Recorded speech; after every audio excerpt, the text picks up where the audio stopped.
So I was fairly confident that I was going to enjoy this book about people who are aroused by violent car crashes.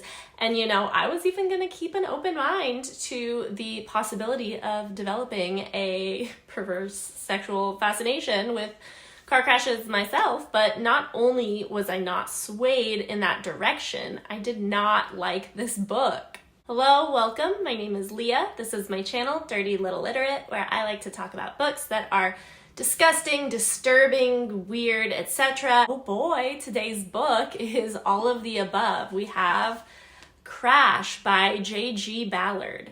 So what I was kind of hoping for and expecting with this book was people who probably have to hide in the shadows in terms of their sexual preferences, and maybe somehow a couple of them find each other and, I don't know, the solace that they take in finally finding other people who are into the things that they're into, and then, kind of building from there. But what I found was that none of the characters in this book seemed to think it was at all strange that they had this fetish. And of course, yes, maybe it seems natural to them, but you would think at the very least they would be hyper aware of the fact that most people do not have this fetish.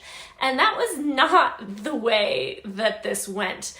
It seemed that the characters couldn't fathom that anyone wouldn't just automatically see the sexual wonderland present in any car crash site. And it also seemed like the number of characters who were into this sort of thing, I don't know, I think there were too many people who were turned on by violent car crashes in this book in a way that was not, oh, we all found each other on a car crash fetish chat room. It wasn't that. So I don't know, the normalization of the fetish. I don't want anyone to be ashamed of their kinks or whatever, although I will say with this one, they're getting pretty excited about people dying in these car crashes. So I think perhaps it is okay to add a little shame into the mix with this one.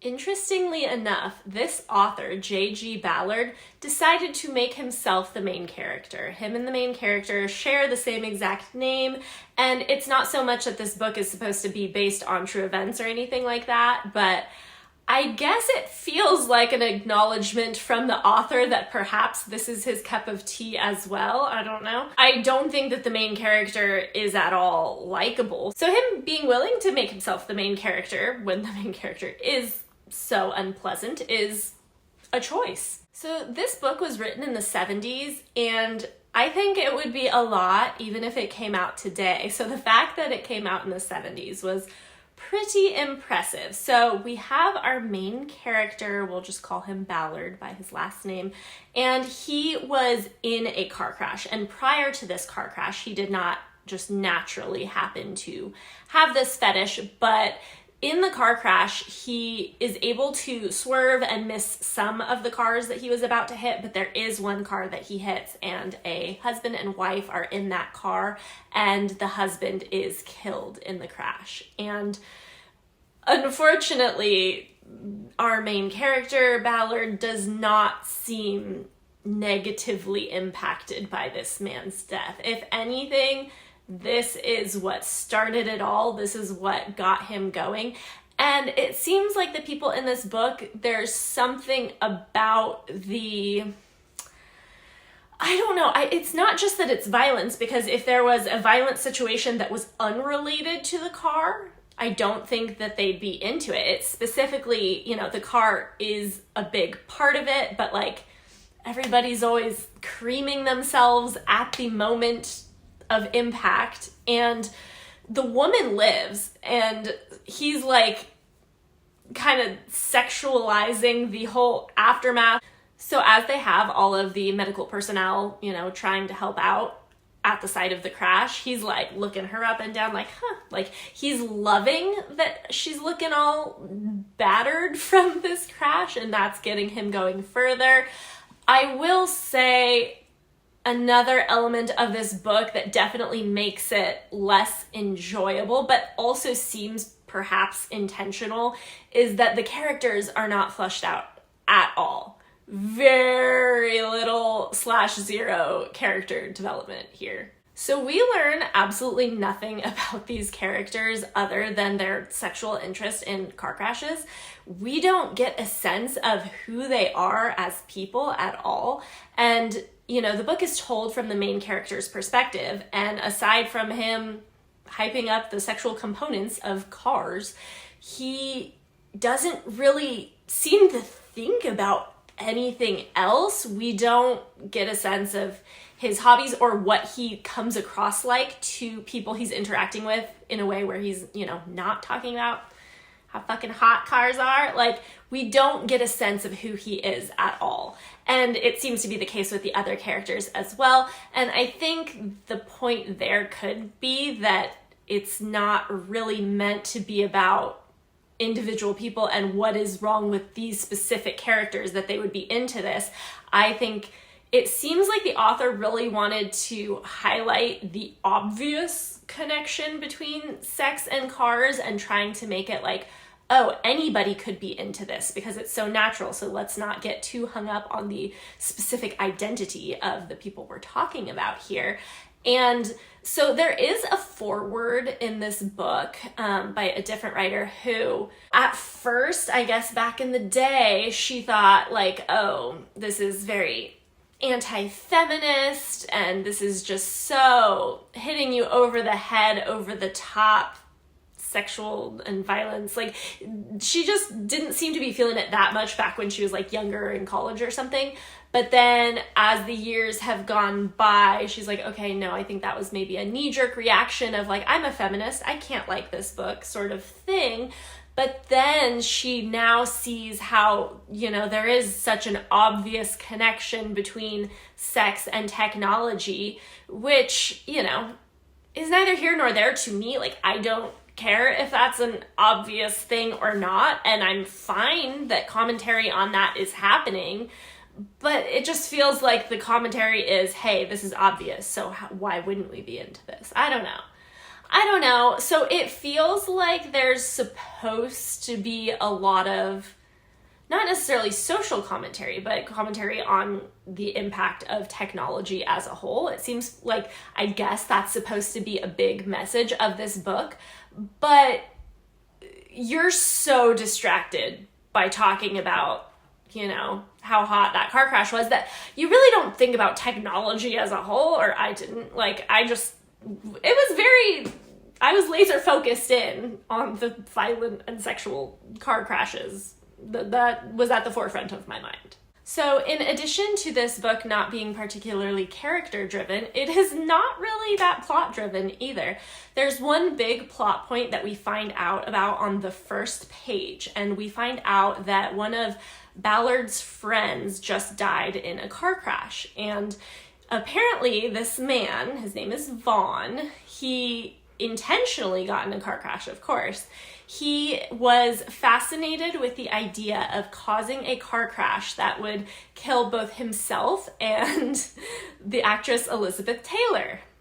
So he has been orchestrating this for a while, and Elizabeth Taylor was just fine. He missed his target, but he drove off of an overpass, like he went over the rails in his car, and his car landed on a bus of people, and it went through the roof of the bus and killed a bunch of people, and not even Elizabeth Taylor. So we missed the mark on that one, but that is what we find out has just happened on the very first page of the book. And so then from there, we kind of go back in time. This is where we learn about Ballard's first car crash, and we learn how he met this man, Vaughn. So Ballard, yes, he is very sexually aroused by car crashes, but Vaughn is like the number one. Vaughn took him under his wing and taught him everything there is to know about being aroused by car crashes.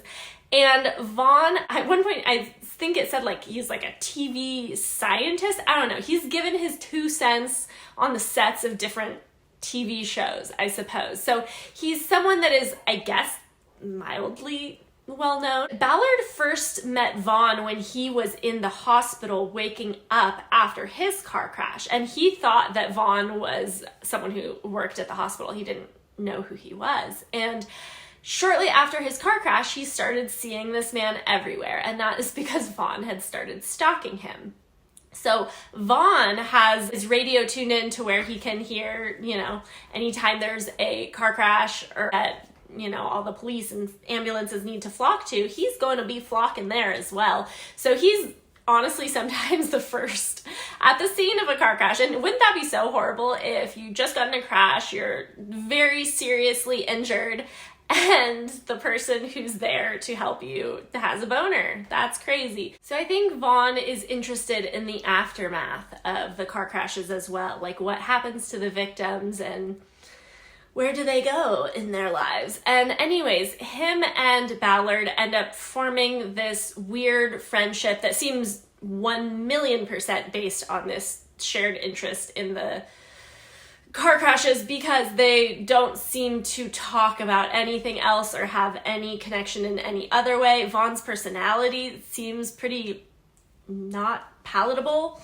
He just, I don't know, he doesn't sound attractive. Like, the way he describes him, he's all scarred up and looks kind of just gnarly. So their friendship just expands, and Vaughn is a photographer, and so he will have all of these crazy pictures that he's always taking at the scenes of these car crashes, and he'll show them to Ballard, and they'll both be all love it together. And one thing that is super crazy in the aftermath of Ballard's crash. So as I mentioned, the woman in the car that he hit lived, but her husband died.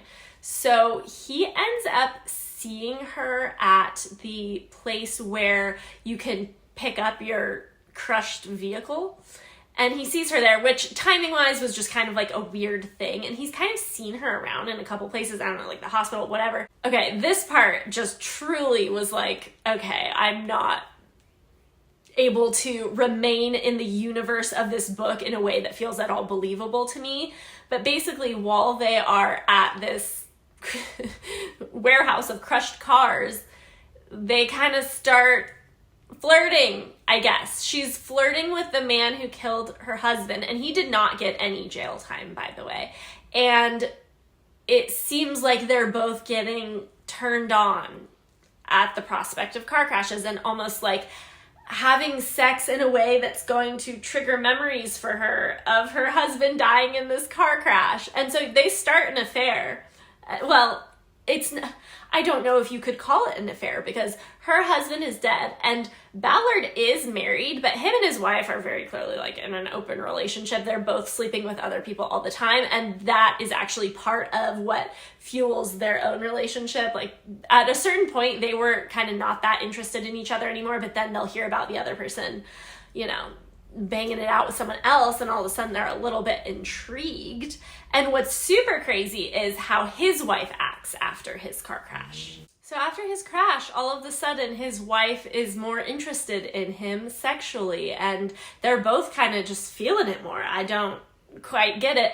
But another thing that just made all of these characters feel a little unbelievable is him and his wife, I guess in the past when they've had sex, they turn on the TV to whatever horrible thing that they can find. Like, if there's something on the TV about like genocide or anything extremely violent and horrible and people starving or whatever, they have sex to that. So his wife seems to hop on board with the hot car crash idea pretty quickly. She's all fascinated with his wounded body. And so yeah, just everyone in this book by default, they're just like, yeah, that sounds like something that I'm into.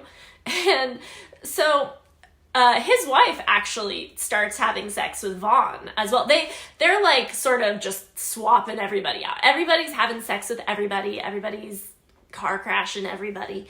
And like I said, not very plot driven. So most of the book is just us reading the main character's thoughts about parts of the car and a part of somebody's body, like after they've been in a crash or, the crash itself, whatever. It's just him like ruminating on all of that. There aren't a whole lot of events unfolding. I will say that even though car crashes are not my cup of tea, I feel like I've read stuff, like perhaps erotica, but also not erotica, where they're able to take a concept that's supposed to be sexually charged, and even if it's not your vibe, like, you can appreciate how, like, someone could be into that or whatever. I feel like the way all of these sexual interactions were described did not make it like, oh yeah, no, you know what, I'm starting to get how people could see it that way. Like, no, okay. I will say one thing that did have me banging my head against the wall a little bit, especially because I was always eating when I was reading this book, is the number of times the author uses the word mucus in the same sentence as the word anus. Mucus and anus, the number of sentences is shocking. I wish I could know the actual percentage of this book that is filled with just the words anus and mucus and pubis. Pubis! Actually though, who says pubis? The other sentence that was like a popular combo was any sentence that had both the word semen and the words engine coolant. Those were also quite popular. And I just felt like I read these sentences over and over and over again. I just felt like I was getting hit in the face with it, like as if I hadn't already read this 70 times. What are we accomplishing in this 71st sentence about semen and engine coolant that was not accomplished in the first 70 sentences? I could not tell you. Now, throughout the book, you're just gonna get various sexual scenes and various car crashes. I really cannot give you too much more than that. There is a point at which Vaughn and Ballard do drugs together and they have sex with each other as well. And at a certain point, it becomes clear that Vaughn is stalking Ballard's wife. And he seems to love stalking people in his car in a way where you think he's maybe about to hit you with his car, because he probably is about to hit you with his car. And so they both know that he's stalking Ballard's wife, and Ballard isn't even mad at it. And he knows that Vaughn is probably going to kill her, and he's like, yeah, I mean, I get it. And he's kind of getting off on it. Like, it seems kind of hot to him. It's not that he doesn't like his wife. It's just like, it would be so attractive if Vaughn killed her in a car crash. Okay? And it's so crazy. So I guess he was using Ballard's wife as practice, as a warm-up for Elizabeth Taylor, because that's really what we're doing, is we're practicing this so he can die with Elizabeth Taylor. So we're getting all this build-up from the very first scene in which we know that he dies and he killed people, not including Elizabeth Taylor, and then, you know, the build-up to it. But the build-up just wasn't that interesting. There is one scene that is very commonly cited from this book, and it's generally sold as someone fornicating with a disabled person's wound from a car crash, which sounds wild. And yes, I guess it was that, but it didn't hit me as hard as like I thought they were going to go with it based on how descriptive so many things are in this book. It's not like a gaping open fresh wound or anything like that, as if that's making it so much better. Basically, Vaughn is friends with a woman who had been in a pretty severe car accident. She is left with a disability from it. She has these like different like braces or whatever that like help her get around, and they've sort of caused these indentations in her body from like where they rest all the time. And so he like fornicates with one of her indentations, I guess. I don't know. Is it like something about, okay, maybe because they feel like they overcame death, and so pairing that adrenaline with it all, and then also actively combating the possibility of getting PTSD from a car crash? Is this like how they're, I don't know, is this how their brains are working? I'm not sure. So yes, that scene happened. It didn't feel like the most intense scene. I'm still not over it. The word mucus, when it's not related to stuff coming out of your nose, is just, oh, that was a little tough for me. Plot point wise, there's not a whole lot else to. The book's over 300 pages. There's stuff that happens, but nothing that I felt was important enough to share with you. It just feels like the same thing over and over again is what it is. I didn't like reading this book, and it wasn't because I was like, oh, I'm just so disturbed. It was just, okay, the characters suck, there's not a lot going on, and I feel like I'm reading the same sentences over and over again. And the book itself, I don't know if this is in every version, but I'll show you. It has like this section where it's his notes about like the manuscript, and like they're like crossed out, and he'll have little like scribbles and notes to himself, but like his handwriting's not legible, so you can't actually read any of it. There's different like kind of short stories that he's written are also included in the back of the book.